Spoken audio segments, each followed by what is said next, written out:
मग कसं चालू आहे सगळं? कसले काय जॉबचं प्रेशर, या बॉसला टार्गेट पूर्ण करण्याचं पडलंय फक्त. आणि असं वाटतं हा जॉब सोडून देवा आणि एखादा बिझनेस करावा. अरे अरे उचल ना कॉल एकदा, बघ कोण आहे. कोण नाही ग, आई. मग काय म्हणताय ते? तिचं नेहमीच आहे ग, दिवसातून 10 मिस कॉल पडलेले असतात फोनवर, काम काहीच नसतं, फक्त विचारपूस करायची. जेवलास का, काय करतोय, खाल्लंच का. हे मिस कॉल न संपणार आहेत. Lucky one. तुला जेव्हा असे मिस कॉल पडतील ना तेव्हा तुला कळेल काय त्रास असतो तो. तेव्हा फोन नव्हता ना माझ्याकडे, लहान होती. आणि आता फोन आहे, पण फोन करणारी नाहीये. I am sorry. मला तू कधी हा विचार केलायस? तुला जे फोन येत आहेत, मिस कॉल्स पडतायत, ते अचानक पडायचे बंद झाले तर?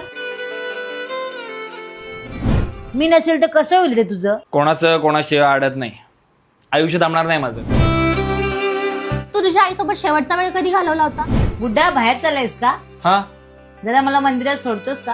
हे मला ऑलरेडी उशीर होतोय ग, तू जा रिक्षाने. नशील घालवला तर आज घरी जा आणि तिच्यासोबत वेळ घालव. झी5 ला उत्तर नावाचा मराठी मूवी आलाय, घरी बसूनच आईसोबत बघतो आणि बघ तिला किती छान वाटेल.